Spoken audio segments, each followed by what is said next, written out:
Welcome to the Edgy Entrepreneur Podcast. Question: have you discovered your why? If not, join us for this conversation.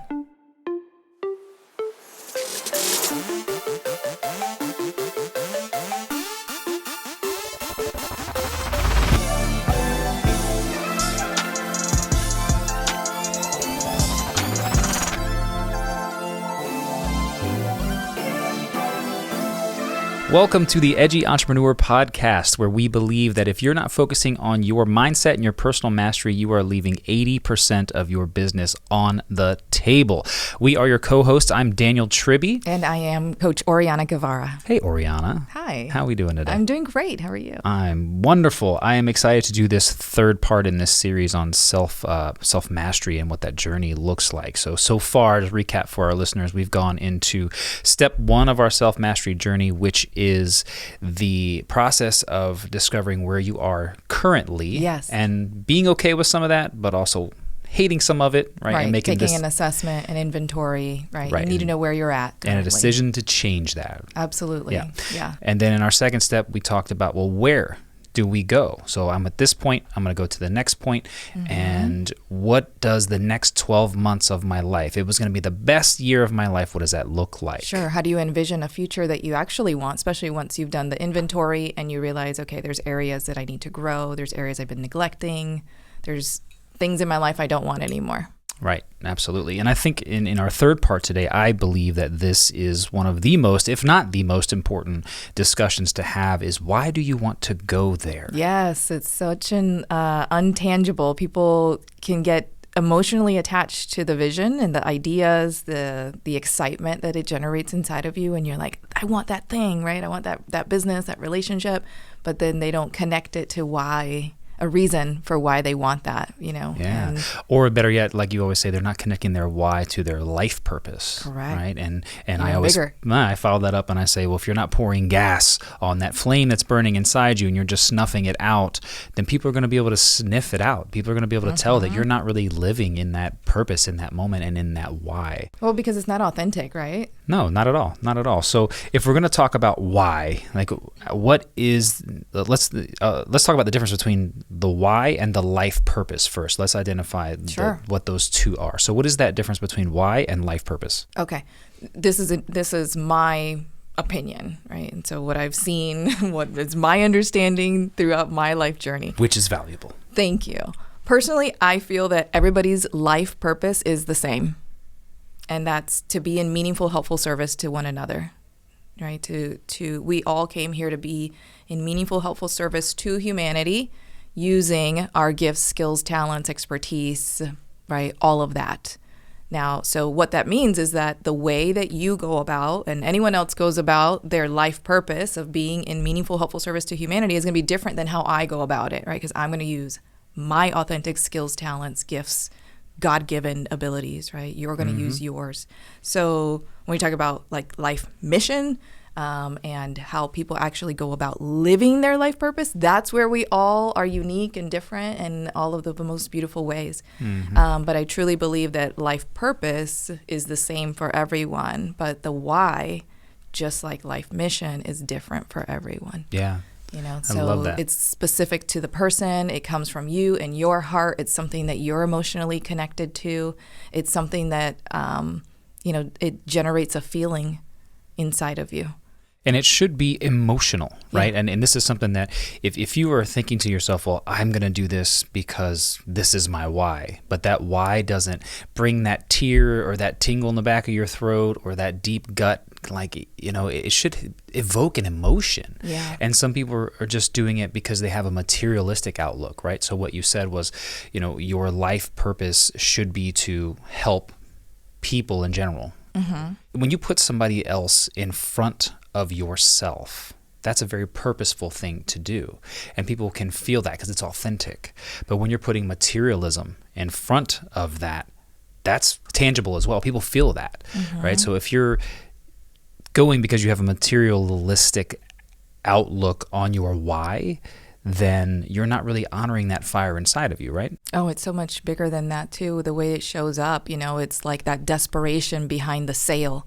Now it's like I have to stalk a potential client and like, hey, do you want this? Do you want my product? Do you want my service? Hey, right? It's this like energy of desperation behind every potential client contact that comes with my attachment to the dollar sign associated with that person. Because now they're not a person anymore, right? They're a dollar sign.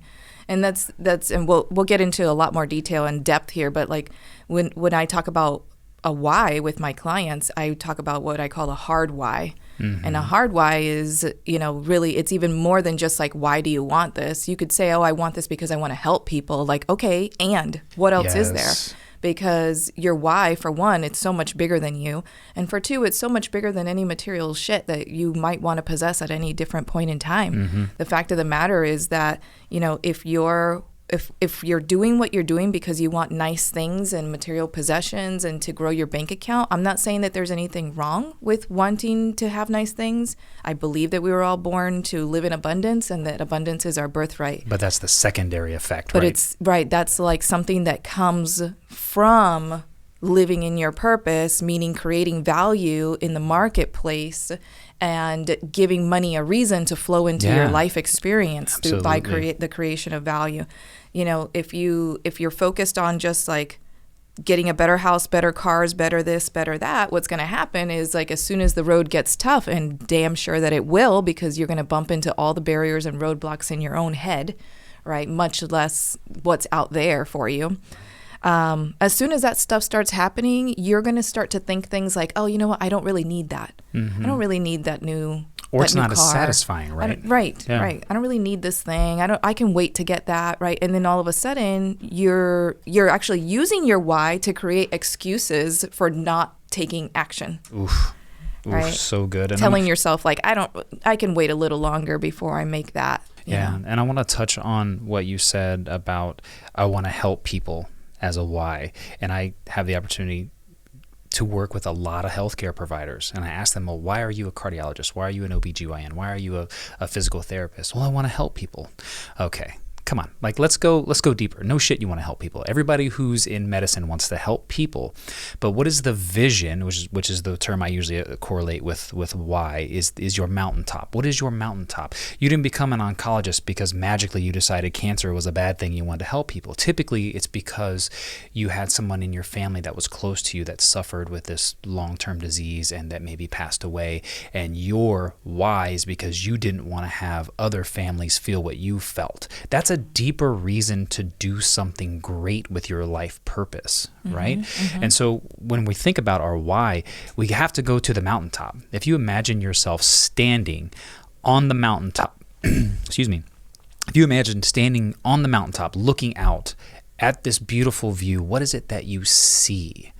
If that is the goal, that is the vision, that is one sentence. What's the change you want to see in the world? Boom. That's the why. What social problem no longer exists? Right. Yeah. Does I want to help people sound like a fucking vision?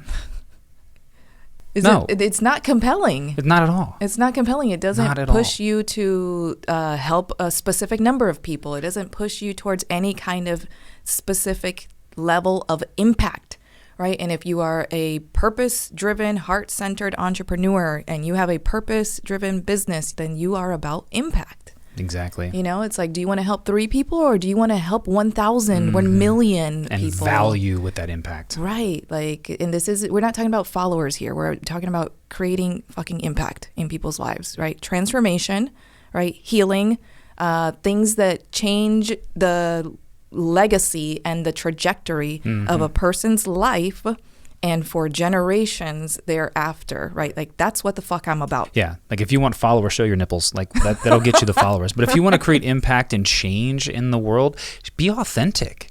Show people what your story is, what created that why and that vision in your life, because people relate to that. And if you're not relatable from an authentic position, people will be able to sniff that shit out. Yeah, and they will know that, okay, well, this person is just talking. They're not really passionate about it. So ask yourself as a listener, are you doing a job right now or performing a duty that satisfies your life purpose that you feel you're showing up passionately for every single day?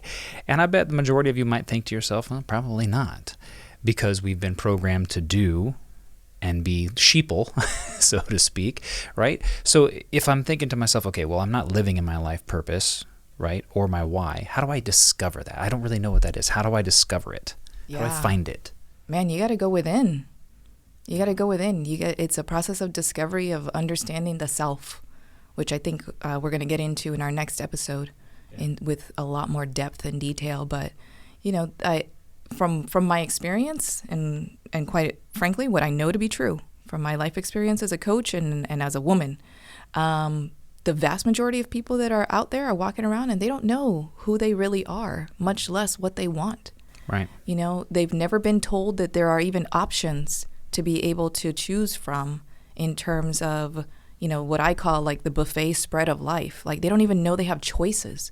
They don't even know that they can say, I don't want to do that, or I don't want to go to school for that. I don't want to have that career, or I don't want to be in this career anymore, even though I went to school for this. Yep. I don't want to be in this relationship anymore. I don't want to get married. I don't want to have kids, right? Or I do want to get married. I do want to have kids, right? Like being able to actually stand in a position where you can powerfully claim what you want based on who you are and your true identity at the core is work that you need to do to discover that for yourself. Because if you're sitting around waiting for someone else to come and tell you who you are, you're already fucked up. Yeah.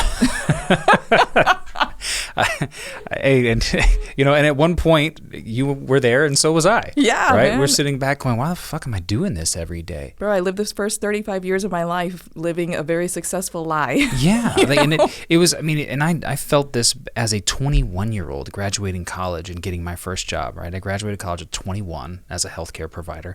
I got my first job, started working at 22 in the physical rehab world. And what I felt was just like, there's got to be something more than this. Like there has to be something different than me waking up to an alarm, getting dressed, going to serve a bunch of people, which I loved doing, and then going home at the end of the day, cooking dinner, going to bed, rinse and repeat. Right. There has to be something different. And the more that I told people this is not it, there has to be something different, the more I got told I was fucking stupid. Right. And that you need to conform, and you need to keep yourself small and not make waves and ruin your life. Yep. I lost relationships. I was told, you know, that I just needed to do what I needed to do for now, and then when I retire, I can go live you this. You can have fun. Yeah, I can go do this at 55, 60 years old. And I'm like, what is this safety shit net? And I struggled with that for years. I turned down a GA position at the University of Hawaii. Right? I turned down all of these things because of external forces that made me neglect that why and that fire that burned inside me. I snuffed out my own fire. I can't even tell you how many people I talk to that tell me that they're just like living with so much guilt and maybe in some cases like borderline shame because they've been told that they should just be grateful for what they have and for where they're at. And they've been led to believe that wanting more for their life is selfish and ungrateful on top of that. So they don't even talk to people anymore about their dreams, their desires, their aspirations, because it's not even safe to have that conversation because it's like, why can't you just be happy with what you have? And, you know, what I have to reframe that whole thing for them and help them understand, like, wanting more doesn't mean you're not grateful for where you're at or for what you have. Right. First off. Second of all, you have a right to want what you want. Right. Why is wanting more a problem? It shouldn't be. If I'm not tearing anybody else down with my desire to want to help more people and create a greater impact in the world, then what is the problem? I'll tell you what the fucking problem is. It's people who need you to play small and be small so that they feel better about where they're at. Facts. In their no phone lines. Mediocre existence, right? Like your acceleration, your progress, your growth intimidates them and reminds them that they're not on a growth path or a growth journey. And so what you need to do, what I would suggest, right, is remove your life experience and your path from those people, right? Walk your own path and find people who are like-minded, find a new community. Exactly. And in our next episode, we're going to talk a lot about the hows, right?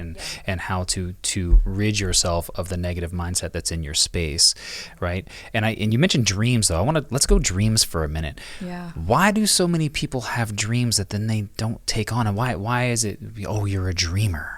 Why Right. does that have It's a so bad much thing. negative connotation around Using it? using your imagination now is like childish. Right. But when grow up. and I have a 9-year-old son, and this kid creates amazing stuff, just creativity. You know, he makes music. The music on this podcast is from my 9-year-old child. Yeah, right? It's exciting. So why is it that when we get to be 25 and we have a college degree and we're in a career that we can no longer be dreamers?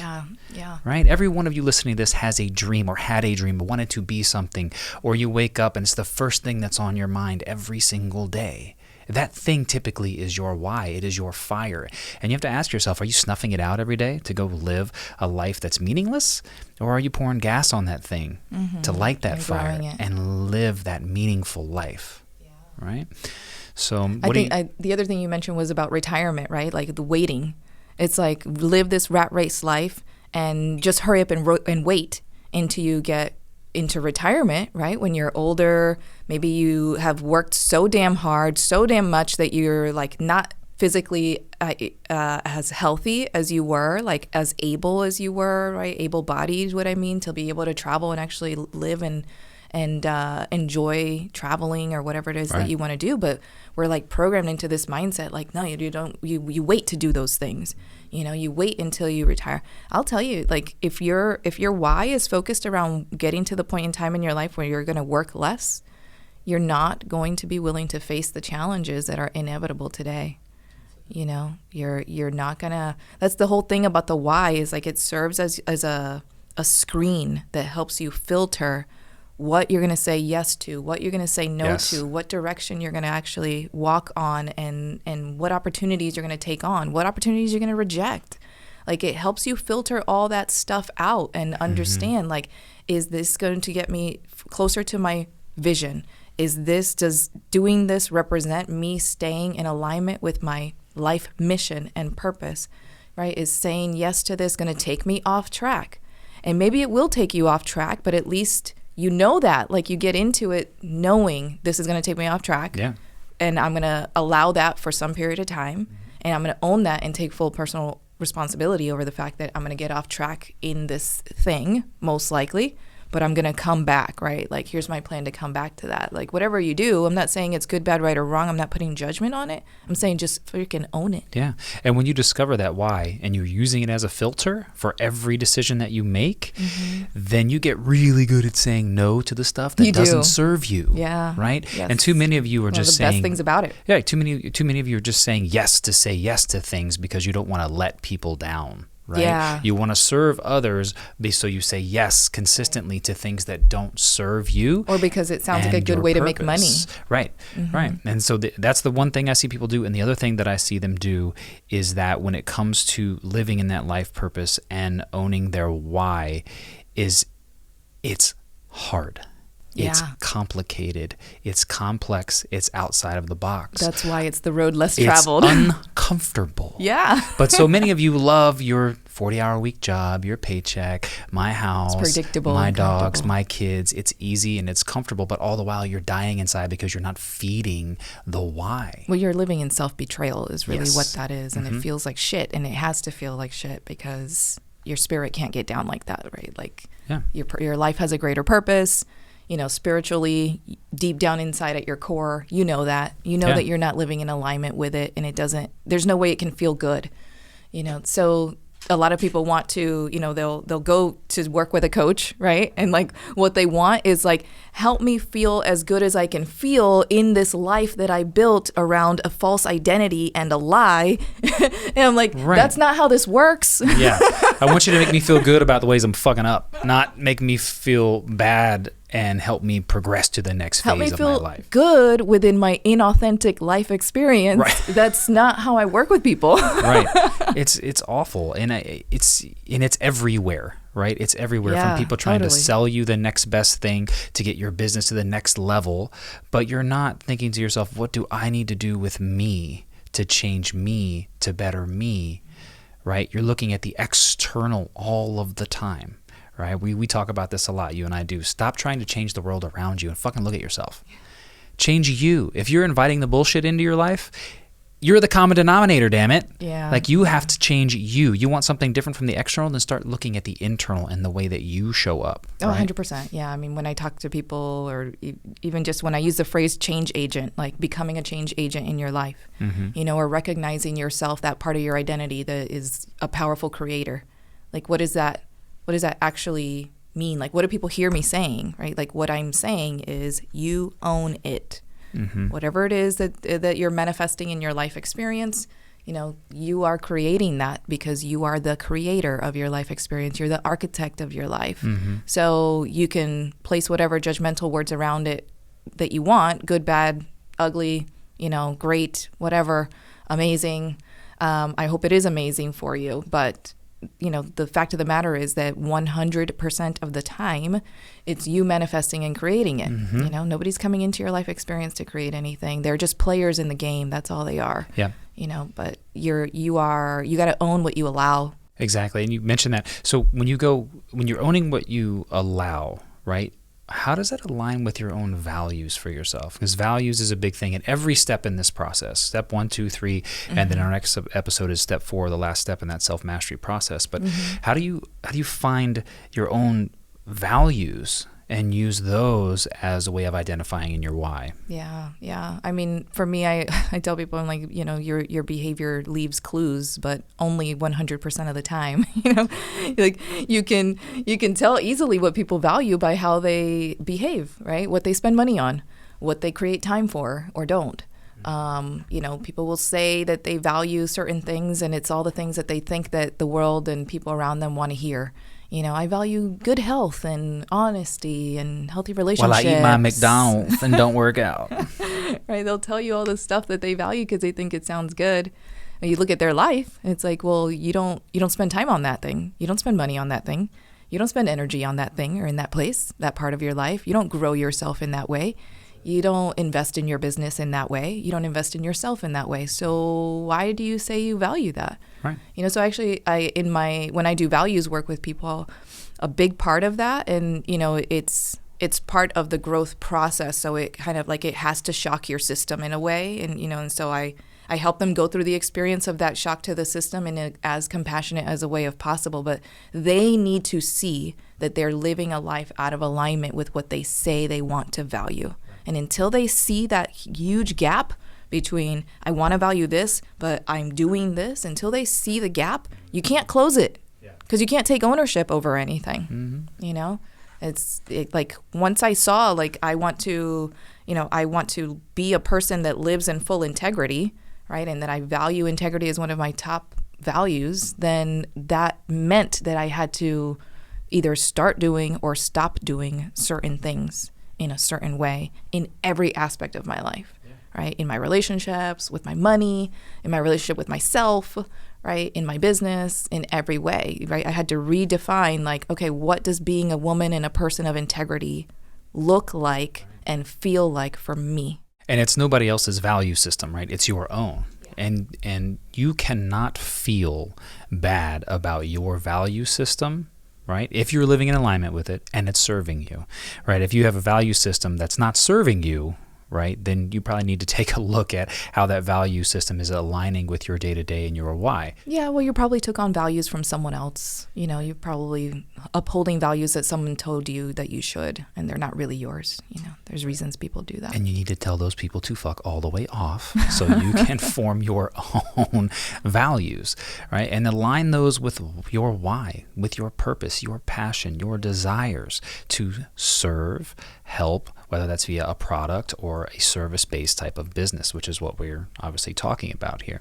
So it would be totally ridiculous of us to sit here and talk about self-mastery in that process if we didn't value self-mastery. Yeah. So from a value and a self-mastery process, what are some of the things that you do that continues to ignite your why in your own values? Like what do you do every day self-mastery wise that helps you stay in that moment with your why? Yeah. I mean, I think I'm personally like constantly, I'm very introspective, and so I'm constantly in my own process of like self-analysis, and recognizing like I call myself out on my own stuff, right? Are my behaviors showing that I value my family? Are they showing that to them? or am I withdrawing again? That's one of my tendencies personally, right? Like I don't feel like dealing with whatever, so I'll withdraw, right? But what's that doing in my family and in my relationships? So I have that awareness of my tendency, but also of how that goes against my value system when it comes to my relationships. And so I can call myself out gently, right? And just say, oh, okay, I'm doing that thing again. Let me reach out to someone, right? Let me contact my parents. Let me contact my friends. Or like I'm going through this thing in my head, right? Like you've kind of you've been there for me at different times when I've needed to talk to someone, right? And so I can go through that struggle alone, right? You can choose, right? Are you going to go through that struggle by yourself, or are you going to unpack that as much as you can and then realize I need some support and reach out to someone who can actually support you, versus just tell you, oh, you're right, and they're wrong, and just pet you, right? Like I'm talking about someone who can actually support you, right? And hold you accountable. Yeah, because all of us need to be, and I want everyone to listen to this well, be a student first, be a teacher second. You cannot show people your why, your vision, your mission, your life purpose if you're not a steward of your own fucking ship. Yeah, right? So true. You have to stay in alignment with yourself first. You have to feed yourself first. Be a student of your own shit before you teach other people. Yeah, I mean, especially as a coach, man. I mean, for me to, again, when I talk about integrity, right? Like, I mean, am I doing the things that I tell and inform and advise my clients that they should be doing, right? If I'm not, I'm out of integrity. That's just, for me, in my world, that's the truth, right? And so I don't feel good about that. It doesn't make me feel good. Mm-hmm.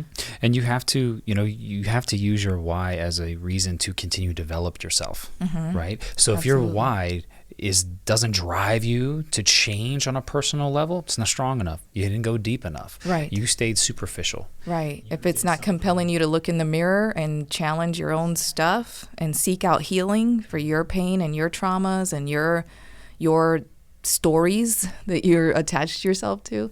I ask people, I'm like, are you committed to your vision for your life and what's possible, or are you committed to your fear and your trauma and your pain, to the extent that you don't want to look at that? If you are resisting looking at that stuff, then you are more committed to that stuff than you are, and to keeping it, than you are to creating a greater impact in the world, because humanity needs you to let go of that shit in order for you to have a greater impact. Yeah. So why don't people do it more often? Why don't people dig deeper? Yeah, they don't know how. And quite frankly, it's scary. Yeah, I agree.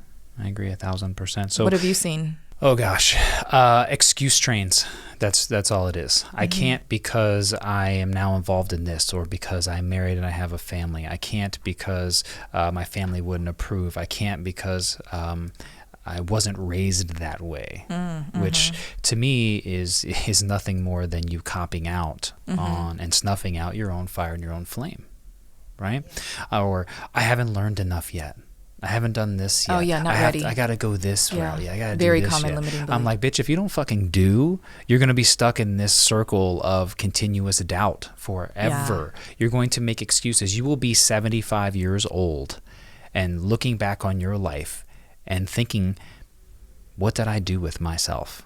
The idea of me being there, right, that older, advanced age, and looking back at my life, with regrets, that is way more terrifying to me than anything that I could actually face today.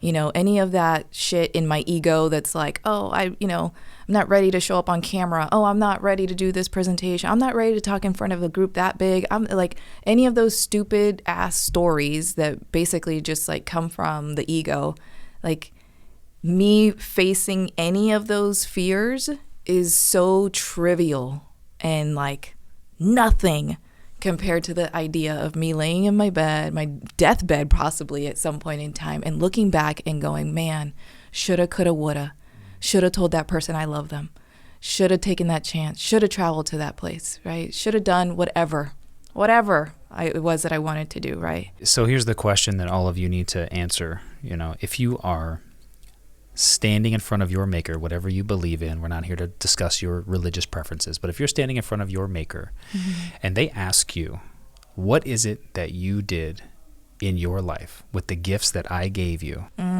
What are you going to say? How are you going to answer that question? And if you are 80 years old, if you make it that late in life, or even if you're 40 listening to this, you don't know when you're going to go. What have you done in your life to honor the gifts that have been given to you? Yeah. I mean, in the very least, think of what you want to be able to say. Right. Right. And what you want to be able to say is your fucking why. Like what you want to be able to say back to that is that thing that you should be doing. Yeah. Shit. I'm getting emotional right now. There you go. And it should be. Like my eyes are tearing up because I'm actually seeing myself in that moment, right? Of like, did you show up powerfully in your why, in your life? Did you? And I want to be able to say, like, you know what I did? Look. Yeah. Look at all those people.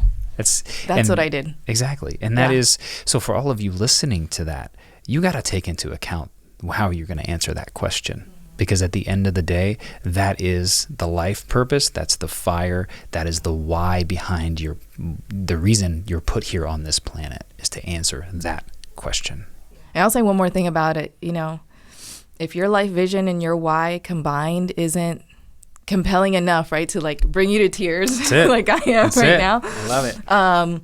But if it doesn't scare you, like if it doesn't create some sense of like feeling in your body, like shit, that's big. Shit, how am I going to do that, right? If it doesn't make you like tremble to some extent, knowing like the enormity of the charge, but that you have been the one selected to do it, and that the reason you were selected is because you are more than capable and more than worthy. Yeah. Like if that doesn't create some little tremble in your body, in your spirit. Mm-hmm.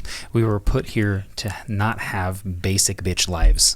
We were put here to live lives of abundance. Yeah. So stop living basically, stop living materialistically, and start living that deep life purpose. Yeah. Right? Yeah. We didn't come here to suffer. I think that was one of my first revelations, was like, man, I didn't come here to suffer. Why am I suffering so much? You know, it was one of the first like deep truths that I realized to myself. And that recognizing that truth was part of my awakening. Mm-hmm.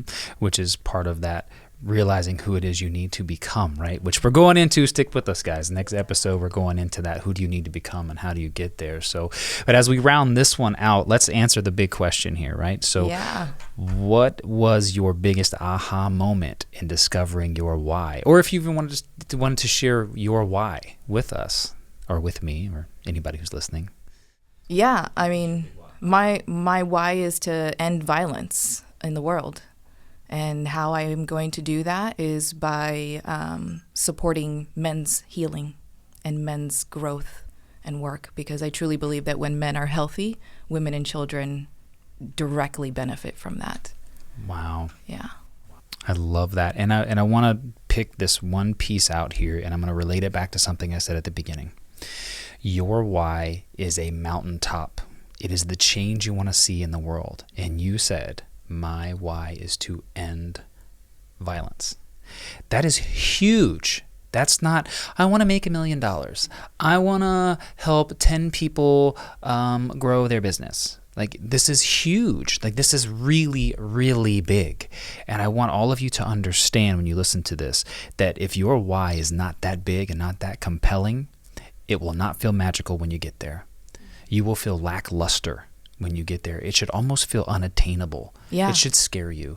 It should be something you're like, well, how the hell am I going to do this? Right? And if it doesn't do that, it ain't big enough, and you haven't gone deep enough. Mm-hmm. Yeah. Yeah. It's very, very deeply connected to my soul and my life purpose. Like I truly believe like this is the reason I was born, was to do that. How about you? Yeah, so your biggest aha moment in discovering your why, or your why. Yeah, so my why is pretty simple, but pretty big. Is that I want to change the way healthcare services are consumed in this country, because I believe that healthcare consumers are fed up with the short amount of time they get with their healthcare providers, with their doctors, whoever it may be, all based upon how their insurance company dictates how we as health providers get to treat them. Right. So for me, that change is rooted in helping healthcare practices develop better business skill sets and better business mindsets so they can deliver better products and services to those who consume healthcare in this country. Yeah. That's how I'm going to do it. But the why is I want everybody in the United States to feel special, to feel loved, to feel listened to when they go to any healthcare provider office. Love that. And that's a feat in itself, right? So it's big. But the way that I do that is to help these healthcare providers have better personal mastery skills, have better business mastery skills. That's how I do it. Yeah. Bring humanity back into the experience of getting medical treatment. Yeah, I mean, and the story behind it was, because there's a story behind everything, right? There's a story behind why you wanted to go into the route of helping men, right? And I think it's important that we address those stories. And mine is that when I was 19, 20 years old and in college, I'm not a sickly person. I've never ever had serious illnesses, thank goodness. I've been fortunate to be healthy. But when I was in college, I was sick after sick after sick. I had pneumonia. I had all these like crazy things happen to me. And I went to every doctor under the sun, every test done from GI to heart to all of it, to figure out what the hell was going on. And I remember this, and I remember it so clearly, talking to my primary care doctor in his office as a 6'2", 195-pound person that played sports all his life, that works out 5 days a week, had a primary care doctor look me in the face and say, well, your blood pressure is kind of high. Maybe that's the reason, and if you lost a few lbs, maybe you'd feel better. So I asked this guy, I said, oh, really? I said, would you like to meet me at the gym later today? Because I'm like, who the fuck are you? Yeah. Right? If I was 5'10" and weighed 340 pounds, fine. But as a 6'2", 190-pound athlete, what the fuck are you talking about? Right. You're the size you're supposed to be. Right. And so that has stuck with me. And now this is 17, 18 years ago now, more than 19 years ago now.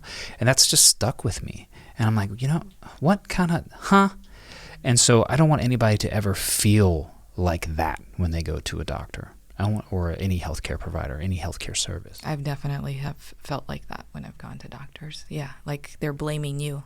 Right. Yeah. And in some cases, you need to be blamed because you're in charge of your own health. But at the same time, when you see a struggling 19-year-old person that is trying to find answers and you say, well, your blood pressure is up 10 points, maybe you need to lose a few lbs and you'd feel better. Like, that's just not. It wasn't okay. Yeah. I'm pretty sure I told him to go fuck himself and then left. But so tell us what was your story behind that, if you care to share. Story. There's so much into it. So I worked in higher education administration for 13 years before I started my own business. 4 of those years I spent in gender equity and inclusion and anti-violence. 9 of those years I spent in diversity and inclusion work, but really specifically the last about 4 years in gender equity and addressing issues of rape and sexual assault on campus, sexual harassment.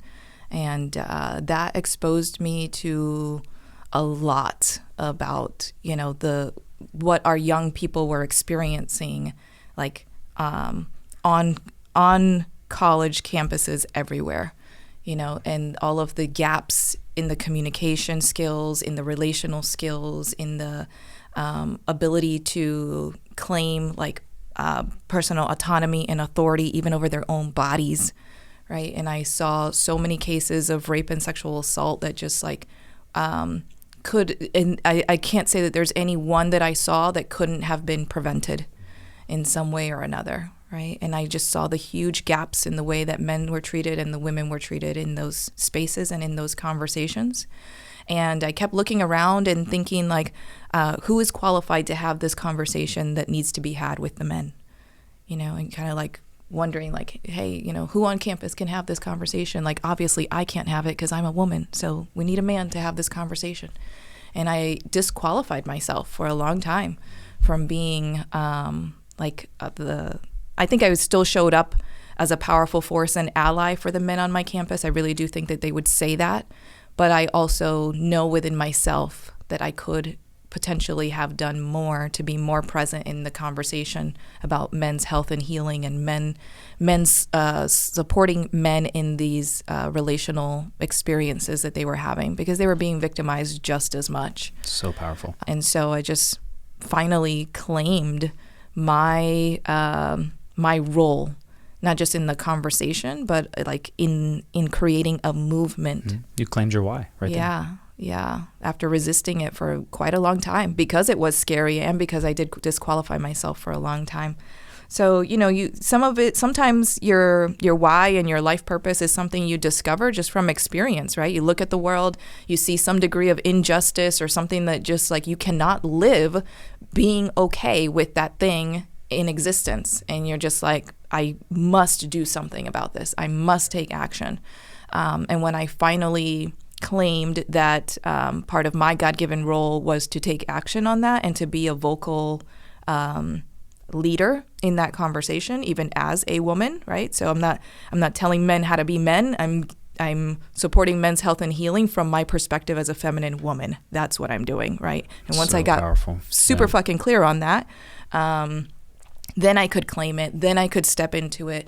Then then once I stepped into it and claimed it for myself, then when I started to be public about it, like this is what I am going to be doing, and I'm writing a book about this topic, and here's why I give a shit, and here's why you should give a shit, right? Then it was what I received, like mirrored back at me, was so much support, so much affirmation, so much like thank you, right? Like why, like, thank you for doing this as a woman. Thank you for having these conversations.